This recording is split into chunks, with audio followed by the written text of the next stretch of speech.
E aí agora, então, parágrafo 4º da Sagrada Escritura, página 139. Onde se acham as verdades que Deus revelou? As verdades que Deus revelou se acham na Sagrada Escritura e na tradição. Que é a Sagrada Escritura? A Sagrada Escritura é a coleção dos livros escritos pelos profetas e pelos hagiógrafos, pelos apóstolos e pelos evangelistas, por inspiração do Espírito Santo e recebidos pela Igreja como inspirados. São os livros inspirados por Deus. Em quantas partes se divide a Sagrada Escritura? A Sagrada Escritura se divide em duas partes, o Antigo e o Novo Testamento. Que contém o Antigo Testamento? O Antigo Testamento contém os livros inspirados, escritos antes da vinda de Jesus. Que contém o Novo Testamento? O Novo Testamento contém os livros inspirados, escritos depois da vinda de Jesus.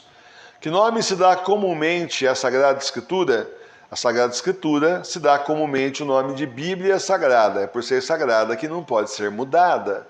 E a gente sabe que, infelizmente, as versões, muitas dessas versões estão aí, existem assim mudanças pequenas ou grandes, gigantescas, e não podia ter mudança nenhuma. Não se pode mudar as Sagradas Escrituras. Pobre daquele que faz isso, é inferno na certa. O próprio São João diz que é proibido mudar qualquer palavra. Nem precisava falar também, porque são as palavras inspiradas pelo Espírito Santo por Deus e a pessoa vai mudar, né? Então nós temos que estar lá com a Bíblia do século IV, que é justamente a Vulgata de São Jerônimo. Professor, eu não entendo nada de latim. Eu também não, são dois, né? Eu escrito em latim, eu não entendo nada de latim. Então, como a gente não entende nada de latim, pela graça de Deus, o Padre Antônio Figueiredo fez uma tradução brilhante, primorosa, no século XVIII, a primeira tradução da Bíblia para o português, da Vulgata para o português. E a Vulgata, ela foi, inclusive, aprovada pelo Concílio de Trento. Não adianta o pessoal falar mal aí. Tem gente que fica, até gente que banca tradicionalista, vai na missa em latim, se acha melhor.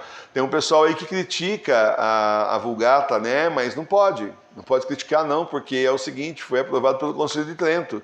E a Bíblia do século XVIII, ela está exatamente em cima da versão, né, justamente da Bíblia do século IV, lá de São Jerônimo. É perfeitinho, é assim trazido pelo português.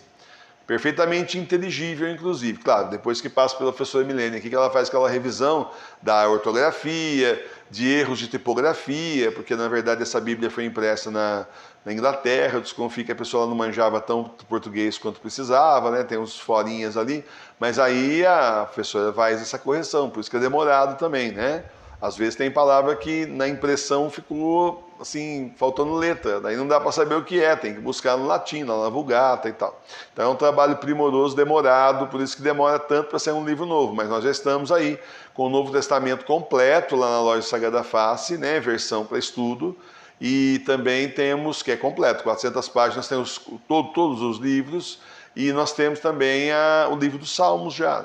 Então, que aí você estudar o livro do Salmo e pegar o Salmo que você conhecia, você fala, eu não conhecia os Salmos, é muito diferente. Nós estamos estudando aqui todo dia. Aqui só tem da Bíblia, todas as passagens que tem das Escrituras aqui, é só da Bíblia do século XVIII, só.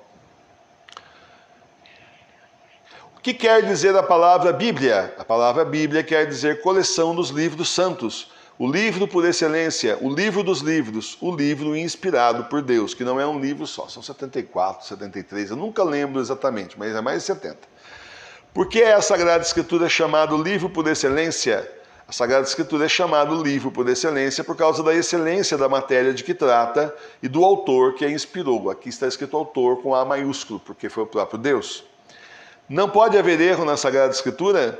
Na Sagrada Escritura não pode haver erro algum, porque sendo toda inspirada, o autor de todas as suas partes é o próprio Deus.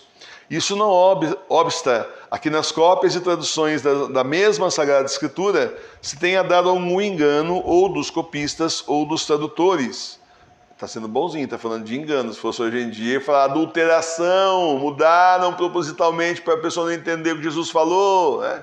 Então, está sendo bonzinho. Naquela época, esse livro aqui é de 100 anos atrás, né? Então, mais de 100 anos já. Então, naquela época a pessoa se enganava, né? Agora, hoje em dia, eles mudam mesmo, né? Não obstante, nas edições revistas e aprovadas pela Igreja Católica, não pode haver erro no que diz respeito à fé ou à moral. E aí precisa ter muito cuidado nessa hora, porque, assim, o Vaticano não entende nada de português, né? Então, tem uma história do missal. Aí eu faço parênteses, mas é que é necessário para explicar. Tem uma história do missal que todo mundo aí, a gente também conhece, porque a gente ia na missa, chamada Missa Nova, né? A gente ia na missa, está usando esse missal ainda lá, do Paulo VI para cá. E tem uma história do padre que conseguiu a aprovação desse missal. Ele levou esse missal, que todo mundo reza por enquanto até hoje, que está sendo mudado, mas ele levou a versão desse missal no Vaticano e não foi aprovado.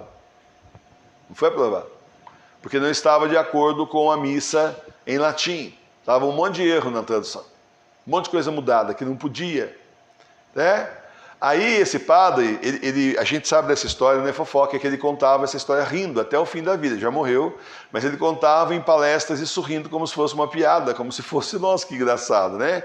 Então, esse padre, quando lá, o responsável lá por esse setor lá no Vaticano saiu de férias, entrou outro no lugar, ele deu uma de songo, de sonso, pegou o mesmo missal, levou lá e aí foi aprovado.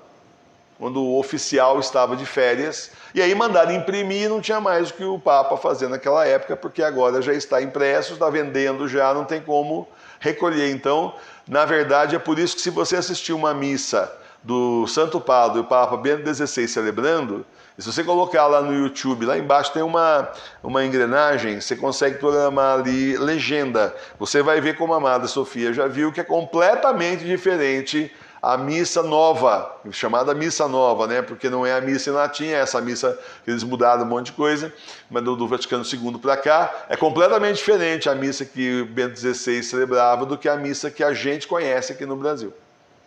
Não pode, a missa tem que ser a mesma no mundo inteiro. Era para ser a mesma, por isso a igreja é una, né? Santa, católica, apostólica. Então é assim, é una, é uma só. Em todo lugar que você entrar pode mudar a língua, mas a missa tem que ser igual. Só que não, né? Não é. É bem diferente. Então, vale a pena, assim, a gente até assistir uma missa do Papa Bento XVI, botar uma legenda lá no YouTube para você ver, você que ainda lembra da missa que você ia até 4 anos atrás, você ver, né, a diferença que dá da outra missa. E depois pegar o seu missal e dar uma boa lida no seu missal em latim e português para você ver como dá mais diferença ainda. E quando vier o nosso missal aqui de 1947, que depois de terminar a liturgia das horas, graças de Deus, eu vou fazer o missal. Não tinha começado já, mas fui obrigado a parar, porque nós estamos fazendo agora a liturgia das horas. Quando vier o novo missal, que é baseado no de 1947, aí você vai ver mais diferença na tradução ainda. Você vai, nossa, é muito mais espiritual do que o que a gente tem agora na mão. Beleza mesmo. Só que o latim é o mesmo, mudou a tradução. No caso da missa chamada tridentina. E no caso dessa outra missa chamada Missa Nova, que a gente conhece, essa daí foi mudada então foi adulterado. Agora, adulteraram a Sagrada Escritura, não vão adulterar o missal? Isso aí é café pequeno. Depois que muda a Bíblia e não tem medo do inferno, não mais enfim. É necessário a todos os cristãos... Então, só antes, para terminar, deixa eu concluir para vocês. Por isso que nós fomos procurar uma Bíblia. Quando a gente descobriu isso, eu entrei em parafuso há uns anos atrás, porque a gente achava que Bíblia é sagrada, a Bíblia é sagrada. Eu jamais ia imaginar que tinha tanta mudança de uma para outra. Aliás, eu nunca imaginei que tinha mudança, achei que era uma só. E as pessoas põem uma capa diferente, a editora é diferente, mas a Bíblia é a mesma. Não é.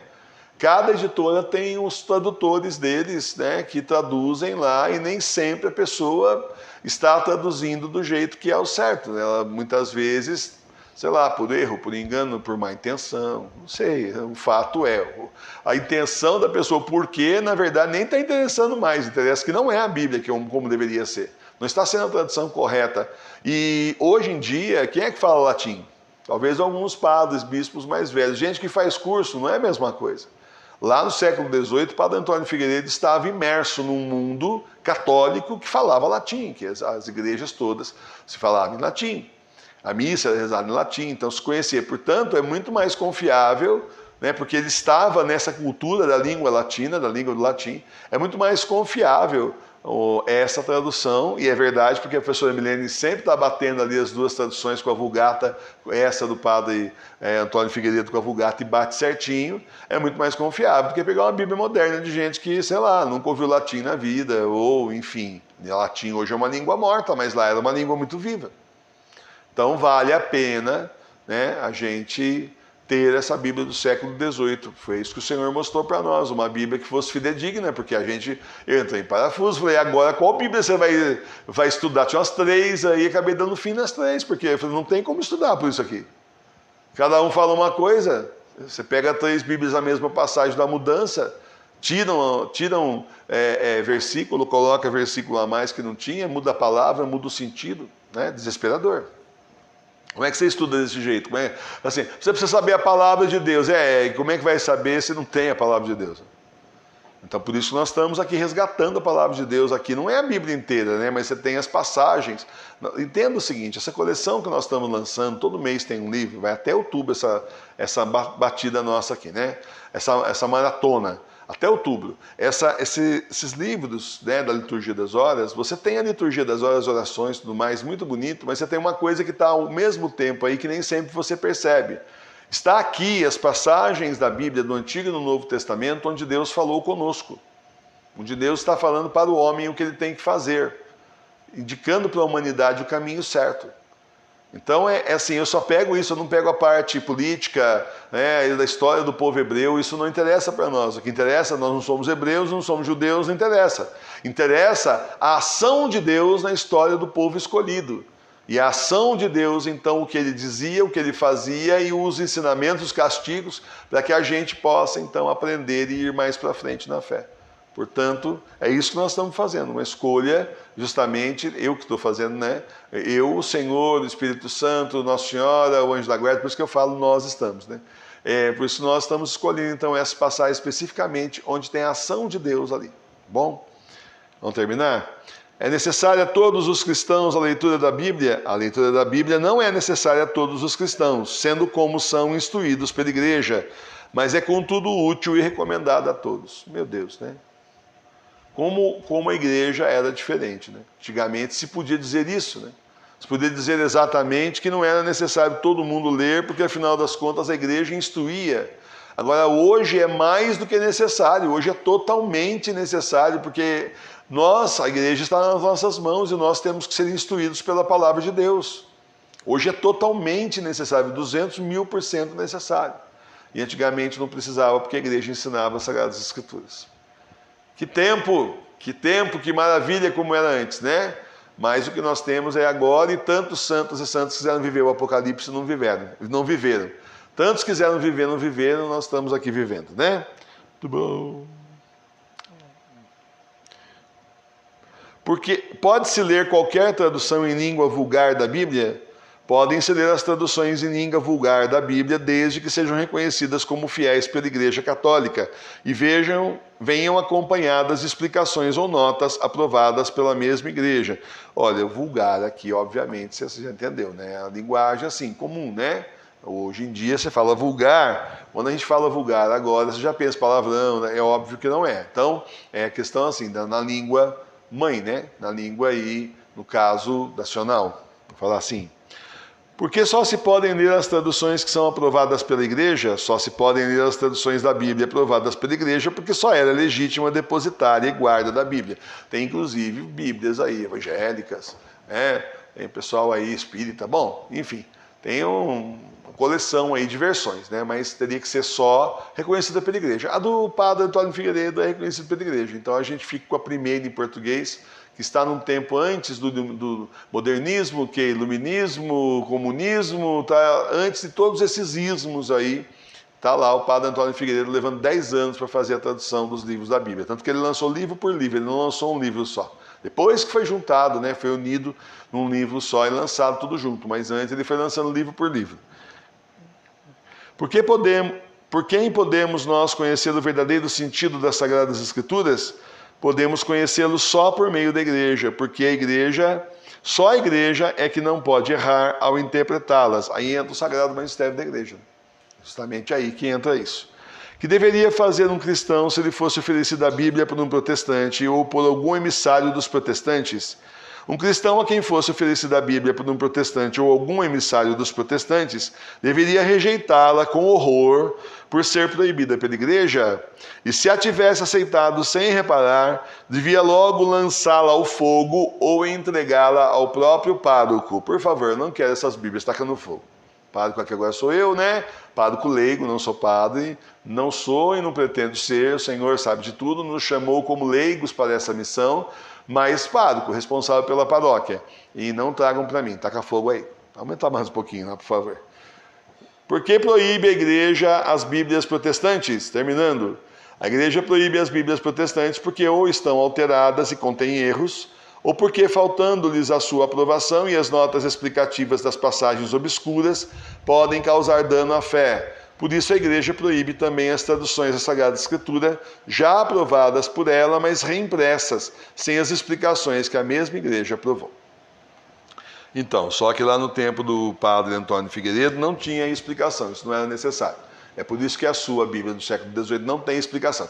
Depois surgiu uma outra versão mais moderna, não sei quando, não sei precisar quando, e essa versão é uma versão até que não é nem com nota de rodapé, ela é meio comentada, né, e tal. Mas aí precisaria estudar quem foi que fez essa, tem aí para baixar na internet, mas teria que ver quem foi que fez, quando foi feita essa explicação, né, essas notas, tudo mais, porque no tempo do padre Antônio Figueiredo do século XVIII isso não era necessário.